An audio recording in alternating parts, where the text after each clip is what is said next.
Assalamualaikum warahmatullahi wabarakatuh. Perkenalkan, saya Mas Nyari Lin Parlina Pakpahan, mahasiswi dari program Studi Magister Manajemen Universitas Sanggabuana YPKP. Pada kesempatan kali ini, saya akan mempresentasikan permasalahan yang berjudul Analisis Etika Bisnis dalam Penggunaan AI pada Pengambilan Keputusan Pelayanan Rumah Sakit. Kasus ini saya pilih karena saat ini AI semakin banyak digunakan di banyak rumah sakit. Namun, di balik manfaatnya, terdapat beberapa persoalan etika yang perlu mendapat perhatian.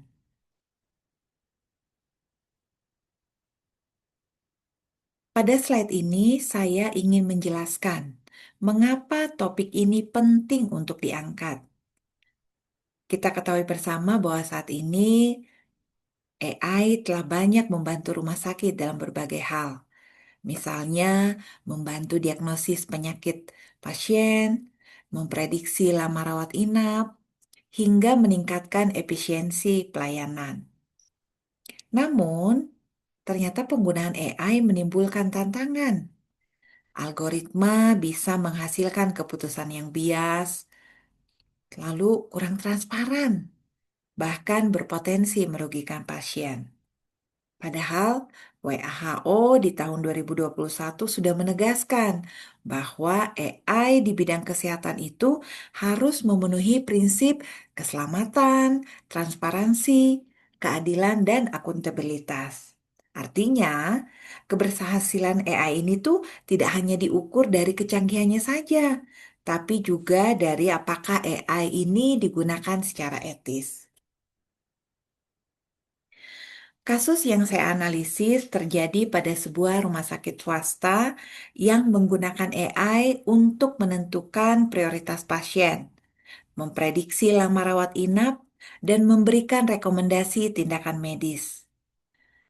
Beberapa masalah muncul ketika pasien BPJS memperoleh prioritas lebih rendah. Lalu, pasien lanjut usia lebih sering ditolak oleh sistem. Selain itu, algoritma yang digunakan tidak pernah diaudit. Dan pasien juga tidak pernah diberitahu bahwa ternyata AI ini ikut menentukan keputusan pelayanan. Pihak manajemen beralasan bahwa sistem tersebut dibuat untuk meningkatkan efisiensi dari biaya yang harus ditanggung oleh pasien. Namun, justru kebijakan ini menimbulkan dugaan adanya diskriminasi dan menjadi sorotan publik.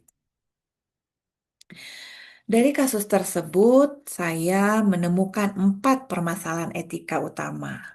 Yang pertama, adanya diskriminasi terhadap pasien BPJS dan juga pasien lansia.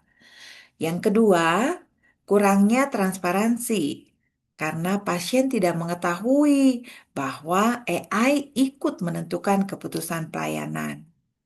Yang ketiga, algoritma tidak pernah diaudit sehingga tidak diketahui apakah keputusan yang dihasilkan itu benar-benar adil atau tidak. Dan yang terakhir, rumah sakit lebih mengutamakan efisiensi biaya dibandingkan dari kepentingan pasien. Jadi sebenarnya inti masalahnya bukan sekedar penggunaan AI, tetapi bagaimana AI tersebut dikelola. Selanjutnya saya menganalisis kasus ini menggunakan beberapa teori. Yang pertama menurut WHO, AI ini yang dapat dipercaya ini harus memenuhi prinsip transparansi, keadilan, akuntabilitas, dan tetap berada di bawah pengawasan manusia. European Commission juga menjelaskan bahwa AI harus menghormati hak asasi manusia dan tidak boleh menimbulkan diskriminasi. Sementara dari perspektif bisnis etik, organisasi memang boleh mengejar efisiensi, tapi efisiensinya tidak boleh mengorbankan hak konsumen maupun nilai kemanusiaan. Jadi, Keputusan rumah sakit dalam kasus ini belum memenuhi prinsip-prinsip etika tersebut. Jika dilihat dari stakeholder teori, keputusan rumah sakit tidak hanya memengaruhi manajemen, tetapi juga memengaruhi kepada pasien, tenaga kesehatan, pemerintah, dan tentunya masyarakat. Kemudian dari prinsip good corporate governance terdapat pelanggaran terhadap transparansi, akuntabilitas, dan fairness karena tidak ada audit algoritma maupun keterbukaan pada pasien.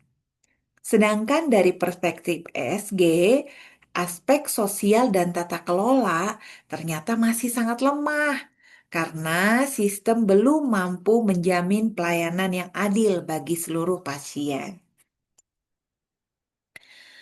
Pada slide ini, saya menggunakan 3 prinsip utama etika kesehatan. Prinsip pertama adalah justice atau keadilan. Pelayanan kesehatan itu kan seharusnya diberikan berdasarkan kondisi medis pasien, bukan berdasarkan status ekonomi ataupun usia. Prinsip kedua adalah beneficence, yaitu bahwa setiap tindakan harus memberikan manfaat sebesar-besarnya bagi pasien. Sedangkan prinsip ketiga adalah non-maleficence, artinya jangan sampai pelayanan justru menimbulkan kerugian bagi pasien. Dalam kasus ini, ketiga prinsip tersebut ternyata belum terpenuhi.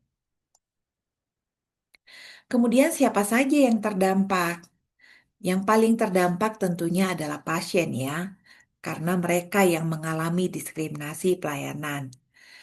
Tenaga kesehatan juga mengalami dilema karena mereka harus memilih antara mengikuti rekomendasi AI atau menggunakan pertimbangan klinis mereka sendiri. Manajemen rumah sakit juga menghadapi resiko hukum, reputasi, dan keuangan. Sedangkan pemerintah dan BPJS harus memastikan bahwa pelayanan kesehatan tetap memenuhi prinsip keadilan bagi seluruh masyarakat. Apabila kondisi ini terus dibiarkan, tentu saja rumah sakit akan menghadapi beberapa resiko. Pertama, resiko hukum berupa gugatan maupun sanksi dari regulator. Yang kedua, reputasi rumah sakit tentu akan berkurang ya karena kepercayaan masyarakat akan menurun. Ketiga, resiko operasional akibat keputusan AI yang bias. Dan terakhir adalah resiko keuangan. Karena rumah sakit harus mengeluarkan biaya yang besar tentunya ya untuk penyelesaian sengketa, perbaikan sistem maupun pemulihan citra. Nah, untuk mengatasi permasalahan tersebut, saya mengusulkan 5 langkah. Pertama, tentunya membentuk tim AI governance agar penggunaan si AI ini memiliki pengawasan yang jelas. Kedua, menyusun kebijakan etika digital. Ketiga, melakukan audit algoritma secara berkala. Keempat, menerapkan hukum oversight sehingga keputusan akhir tetap berada di tangan tenaga kesehatan. Dan kelima, meningkatkan transparansi kepada masyarakat mengenai penggunaan AI. Nah, kelima langkah ini saling melengkapi untuk menciptakan tata kelola AI yang bertanggung jawab. Sebagai penutup, saya ingin menyampaikan 3 poin utama. Pertama, masalah utama kasus ini tuh bukan terletak pada teknologi AI, tetapi pada lemahnya tata kelola dan penerapan AI etika. Kedua, AI seharusnya menjadi alat bantu dalam pengambilan keputusan, bukan menggantikan pertimbangan profesional tenaga kesehatan. Dan yang ketiga, apabila AI diterapkan secara transparan, akuntabel, adil, serta tetap menghormati hak-hak pasien, maka AI akan menjadi inovasi yang mampu meningkatkan kualitas pelayanan kesehatan sekaligus menjaga kepercayaan masyarakat. Demikian, Bapak Ibu, presentasi yang saya sampaikan. Terima kasih atas perhatian Bapak dan Ibu.